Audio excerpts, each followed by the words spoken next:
Welcome to the Wise podcast, hosted by me, Kate Conway, and kindly sponsored by ID Verde. They are the UK and Europe's leading provider of grounds maintenance services and landscape creation projects. They actively engage with social enterprises to build them into their supply chain. This week, I'm delighted to be joined by Marin from Employers for Childcare. Let's start by just talking about Employers for Childcare as it is right now, what you do. Mm-hmm. So the social enterprise has 3 departments within it, and one is the Childcare Voucher scheme. So we administer Childcare Vouchers on behalf of employers right across the whole of the UK, not just Northern Ireland, and that helps parents then save money on their childcare costs. We also do a small recruitment for childcare providers in Northern Ireland. And our latest venture, which is really exciting, is High Rise, which is an indoor climbing centre and soft play with sensory rooms and changing places, toilet, cafe and that. It's really exciting. And where is it?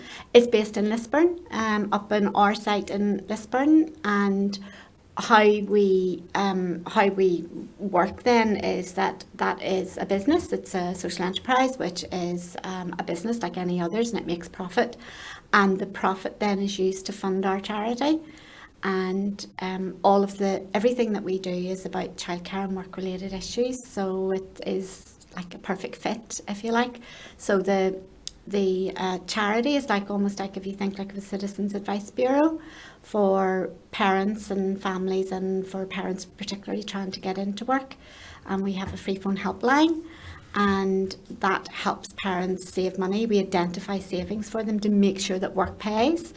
And then we also do research, and we lobby government. We use that research then to lobby government for a better deal for working parents. So it all kind of snugly fits together, if you like. And you have very snugly put that all into a nutshell that makes it all fit, and it's huge. So you've wrapped it all like origami all down into this like beautiful parcel. So let's pick it apart a bit. But first, let's talk about you, because you told me you had travelled for years, and then you came home and you were working. You joined a job club, and then you got a job. Yes, in the job club. In the job club, yes. So I went into a job club in the local place where I worked in West Belfast, where I lived in West Belfast, and I was looking for work. I hadn't worked here in Northern Ireland for a very long time, and they helped me. And there was a job actually came up within the employment agency, and I applied for that and was successful and got in. And the next thing, I was sitting on the other side of the desk, if you like. Then I was helping other people to find work and help them fill out applications and that. And it soon became really apparent to me that there's lots of different barriers to getting into work, and some of them are childcare, which I will come on to later on develop, but some of them are lack of education and lack of ability just to fill out forms or to be able to understand and access the information that you need, because it can be quite overwhelming, quite daunting.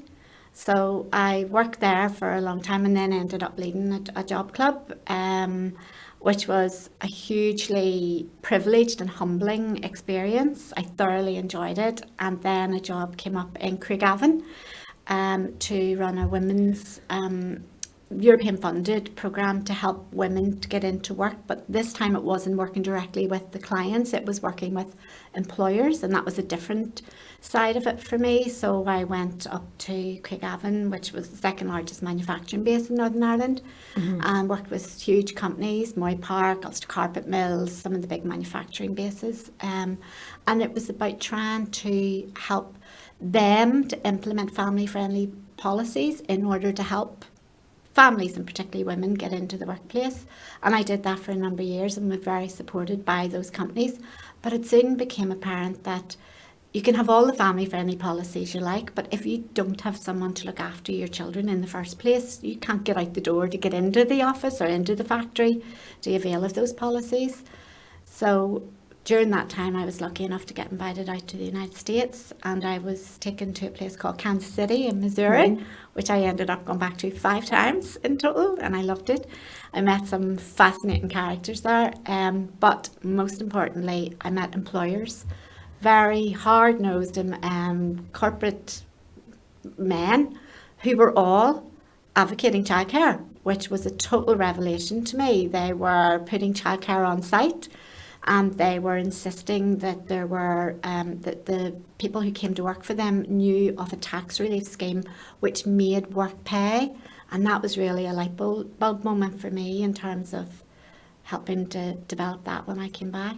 See, it just seems so obvious. It's like kind of almost like not having a car park. Yes. It just seems so obvious. If you can't just leave your kids at home and go to work. So if there's nobody to look after them, they can't go to work. But for some reason, the mindset in Northern Ireland was completely different. At the time, it was, they were like, well, that's your problem. Rather than what can we do to help people access these jobs? As you said, there was a lot of vacancies in the manufacturing industry at that time. I think you said 700 unfilled vacancies on any given day in Craigavon at the time. It was quite staggering. Yet the companies that we were working with, that I was working with, they had all said they will do everything else, but they weren't going to do childcare because childcare was fraught with potential insurance liability issues and on-site childcare. So when I went to America and seen in a casino, there was a 24-hour casino, and the casino built a 24-hour childcare centre next door to it in order to attract and retain their staff, and and what they did then was they opened it to emergency services, to doctors and nurses who worked in the hospital, to firefighters, to ambulance, all of that, so to police, all of those workers who were working 24 hours. And it meant then that they were able to track the retention and the attrition rate of the staff who worked there, and they were able to prove that that was a solid investment for them. They wouldn't have been doing it otherwise. So what I did was I realised then that in Northern Ireland, no one was going to listen to me. They needed to hear it from other employers, and they would listen to They needed to see it in action. That has proved it's, So what I did was I applied for some funding to be able to take over some employers from Northern Ireland over to Kansas City, and employers from Kansas City to here. Roughly what year is this? That was back in 1999, 2000, early 2000. So it's 20 years ago when really childcare was not on the boardroom agenda here. I do think that part of what we've done is being able to drive that onto the boardroom agenda and have employers. That's not that long ago, and it seems prehistoric. No, doesn't it? As you're talking about it. So you've taken all of those experiences. You've gone from being somebody who needed a job, joined the job club, became someone helping people. So you've first-hand experience of people who were just wanted to do a day's work. Yeah. But there were barriers. There were barriers. So the barriers were, as you said, maybe just filling in a form. So you were really tuned into what those were. And now you've put all of that into, you've just kind of gone out and so many different approaches to try and remove those barriers for people, including, as you said, many trips to America. But now the charity then, let's talk about the charity. What is the name of the charity within Employers for Childcare? It's Employers for Childcare. It is, that's yes. it. Okay. Right, okay. So solid brand. That's Employers for Childcare. Employers for Childcare. So let's talk about that service and what that does. Okay. So we have a team of qualified benefits advisors who work with people all over Northern Ireland and all over England, and we work with parents, childcare providers and employers.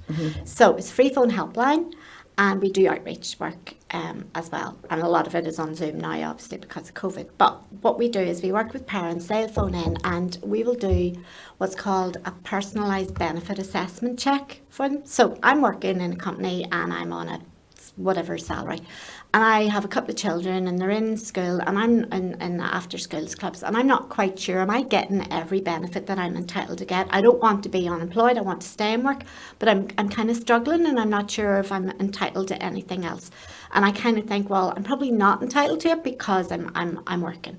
But that's quite often not the case, and we do what's called personal benefits assessment checks.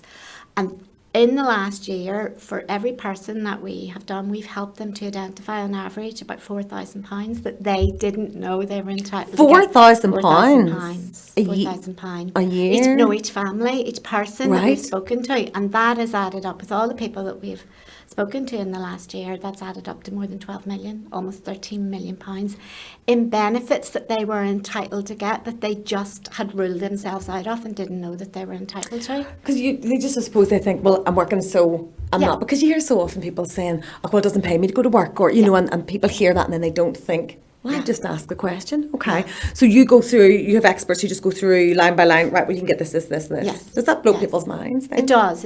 And that feels good. It feels good. It really feels good. It feels good. And, it's such a sense of, but it still staggers me that even now, I mean, we set that up in, that service is running 15 years plus.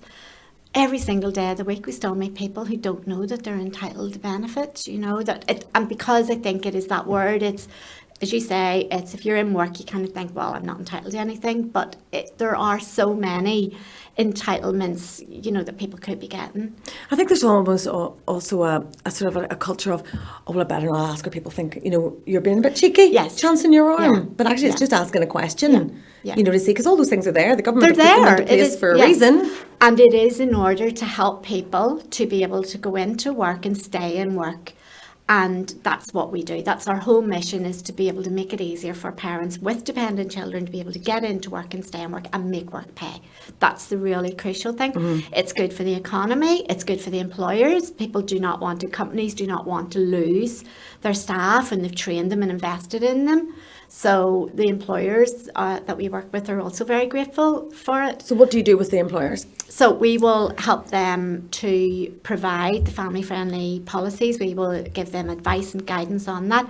And what we do as well is every year we have an award ceremony, and we recognise those employers who go above and beyond the statutory minimum, and they introduce flexible working or childcare, or bring your child to work day, or bring your dog to work day, or something that makes you feel good, we really try to encourage employers to make it a good place to work in, and then the staff quite often nominate their employer, and that's a real kudos for that is good. Company. It's great. Yeah. It's really good. People just need to be happy in work. But yes. As you said, first of all, have to get there. And absolutely. So you're doing that. And then, so let's talk about the social enterprise side then. I'm really curious about High Rise. High Rise. I've seen photos, but I haven't been out to it yet. Well, obviously you've been closed for a lot of, but we're back in action now. Unfortunately, we were closed. We were only open for 6 months. It took us 3 years in the making, and then we were only trading for 6 months. And unfortunately, because of COVID, we closed. So our primary source of income always has been Childcare Vouchers, and we have generated income from that.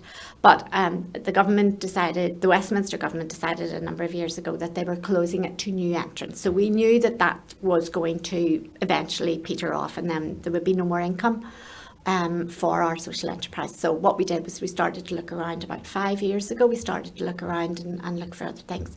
So you were just going, what else could we do? Yes, what else could we do? How else could I make a few pound here? And then, it's just so diverse. Yeah. So anyway, carry on. Well, I think people have described me in the past as being a bit of a meerkat. I'm always on the lookout for something else, for the next thing that's coming around the corner. But I want us to be independent. That is very, very important to us as an organisation, that we retain as much independence as possible. And we want to generate our own income. We want to make our own profit. Profit is not a dirty word. Profit is great. It's what you do with it, as long as you're, providing it for industry. Yeah. It's an industry. So we went around. We have a lot of very good friends that I've worked with for years in social enterprise in Scotland. Contacted them and literally said, right, okay, what's happening over there? What's big over there? And I started to speak to a few who had indoor soft play centres. And one thing led to another. Went over and did some research. I had every opportunity. I was jumping on a plane and going somewhere. I kind of loved that bit of the job as well. Yeah. So went away, found out about what was happening in soft play, then discovered there was a brand called Clip and Climb, which is a climbing arena and indoor. It's where, fitness meets fun in terms of climbing. Walls, yes. With the nodes that you, okay. Yes. Mm-hmm. It's a version of that. And so we found out about that. So we decided then, after a number of years, gathering all our research, gathering everything together, we used a significant portion of our reserves that we had built up to buy the land, buy the building. We demolished half the building and we built a brand new 2-storey bespoke building which is high rise, and it houses Clip and Climb Arena, multi-purpose, huge.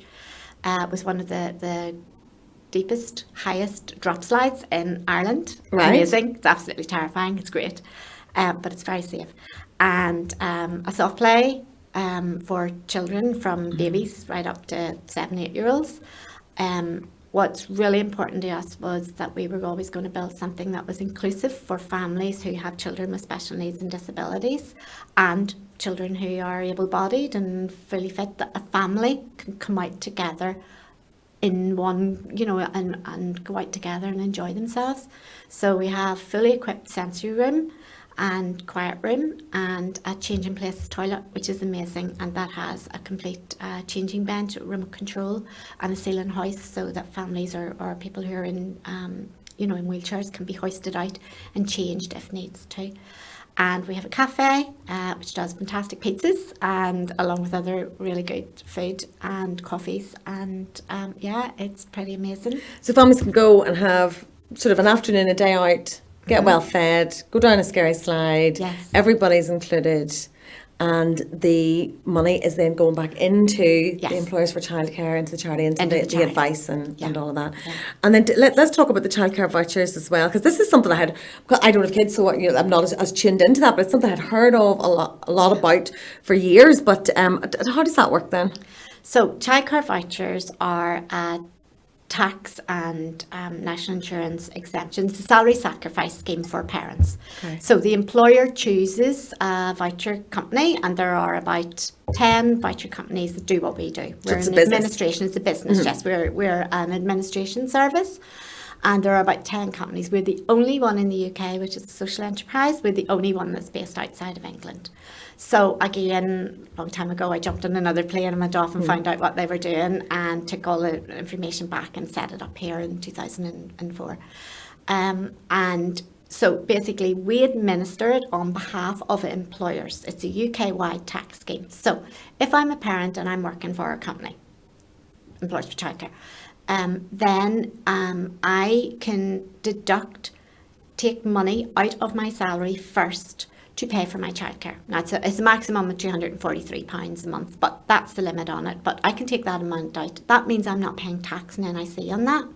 So that means I'm saving money every month. My pay packet is better off. So that money then goes to pay for my childcare directly, and we are the person in the middle. We do all of that administration. We do the online account, and we transfer the money from your employer to your childcare provider, and then it's all very simple. You don't have to do anything. So that's really good news for you, for me as a parent, for the parent in that. What's also really, really good is for the employer. They're exempt from their employer's national insurance contribution. So they save a significant amount of money on that, and the more employees in the company using it, the greater the saving it is for them. And how we make money is, out of the employer's saving, we charge them a small administration fee. And that's how we do it. And that goes back to the charity. And that goes back into the charity. To get more people into work, absolutely, to get the vouchers. Yes. Yeah. Okay, brilliant. So and so that's win-win then for everybody. Total win-win. It is a no-brainer, as to many employers. It's hard to get your head around a little bit at the beginning, but once you do, the number of employers I've looked at, and I kind of went, that's a no-brainer. Why is nobody else doing that? Why did I not know about this before? So it was big business in England until I kind of found out about it and brought it back. So people were using English companies as the middle person at that stage, but now... Yes, and then we set it up as a social enterprise. So. And how many sort of employers would you deal with at the minute, or how many transactions? Oh, there's thousands we're dealing with. About at the height of what we were doing, before the government closed it down to new entrants, we were transacting about £50 million of our clients' monies, but it's about 30-something million now. So we're dealing with thousands and thousands, tens of thousands of parents and employers. And they've closed this to new entrants? What's that going to mean then for... The Westminster government closed it to new entrants in 2018. So what it means then, if you're already in the scheme, you can continue using it, but no one else can join it. But that's where our charity will come in, because then they will help you advise on other schemes and things, like tax-free childcare and universal credits or whatever it is that you as your own personal circumstances might be better off on. Then we do recruitment. The recruitment, the other yes. it's a very small part of what we do, but equally important, and it is for a lot of childcare providers right across Northern Ireland. We will do a recruitment service for them, advertise their job, and help them to find the staff that they need to work in the day nursery and that. So it's and we do access NI checks and things. So again, it's all to do with, it's kind of, I mean, we could go off and make a widget factory and start doing something different, but actually everything that we do is quite connected. There's a kind of a synergy between the social enterprise, and everything we do is to do with childcare and work-related issues, and then with the charity as well. Is there any element of it you don't have sewn up yet? I'm about to ask what's next, like what's the future? Is there any element you don't have yet? The next bit is to try and get High Rise up and running and open again, because we're not going to be opening it in the immediate future. We want to see out this winter. We have a lot of very vulnerable guests. We don't call them customers or clients, we call them guests. So they're our guests. It's like a, Walt Disney experience. Yeah. We're hoping that's the kind of level of service that we give. So we want our guests to feel safe coming in. We want all of our guests to be equal. So we don't want to, some of them have children, some of them are children with special needs and disabilities who are a wee bit more vulnerable, and we want to make sure that when we open fully and that we're back at full tilt and that. So Well, that's what your ethos has always been, that everybody is coming in. So if everybody comes in or nobody comes in. Nobody comes That's in. it. It's kind of like that, yeah. So we're really looking forward to getting, and so we're using this time to do a lot of internal processes, get a new booking system, redesign our website, all of that to make it even better and bigger. But we're regularly in and out of the building, as you can imagine, and there's still that wonderful new smell, it's lovely, it really is. So we're really excited that when we reopen again, It's so many different things, and whenever you have a job like you, and there's so many different sort of plates that you're spinning and trying to keep your eye on at the same time. What is it that keeps you doing that? Because obviously you're a very intelligent woman, you've got drive in spades, you could be doing anything. Why is it this? Why? I am the luckiest person in the world. I really am. This is just the best job. I'm getting paid to do something I adore doing, and there's no greater incentive to keep you going than that. And I know how lucky I am. I've worked, as I say, across all spectrums and sectors. I am very, very lucky, and I have a good family. I come from a loving family, good education, and I'm very privileged to be able to do what I'm doing. I adore it. And do you feel like you can kind of step back and look at the impact you've made and feel proud of it? And you strike me as somebody who's very humble, and you might not want to say that, but is there moments where you kind of go, yeah, that's... I'm much more comfortable just behind the scenes doing the coordinating in the background, and I have a wonderful staff team and senior management team who now do. My job is more of the coordinating. Someone once described it as being, the puppeteer behind the Punch and Judy show, the one pulling the strings or whatever, but you're in the background and you don't actually get seen, and I'm very comfortable in that role. I like that. But in your own private moments, in your own sort of head, your heart, sometimes you must go, yeah, I helped that person get a job, or I helped that. There must be thousands of people there. Well, I do. I really do. I think some of the most rewarding moments have been speaking to people who've come into High Rise, and families who have come in and said, it would actually bring you to a tear. And families who've come in and said that for the very first time, all of them can come out together. All of them can come out, and they have a child who has special needs, who's able to use the changing places toilet and go in and the sensory room, and their little boy is able to have his birthday party with all his friends in the one centre, and they don't have to separate and go to daddy takes him there and mummy takes her there. That is just, you do kind of take a moment and go, wow, this is actually pretty special. No, that is amazing. So in terms of people sort of engaging with you moving forward, what kind of connections would you like to make as a result of the podcast? I mean, for people to keep in touch to find out when High Rise opens again. Yes. What about employers? Yes, well, I would be hoping that most employers would be if they haven't already joined the scheme, it's too late. However, there are a lot of employers who are with some of our competitors, and our competitors are all great. I mean, don't get me wrong, they're really good, but they're not a social enterprise. And the money's going outside. And the money's going outside, and the money's going to wherever, but that money could be better used. It could be used to provide for people in Northern Ireland and for the economy, to drive the economy in Northern Ireland. And so we'd be very happy to talk to anybody who's with one of the other voucher providers and maybe would like to think about switching, because we get regular inquiries from companies that do want to switch when they know that we're a social enterprise. Okay. As long as we provide, we provide a very, very good service.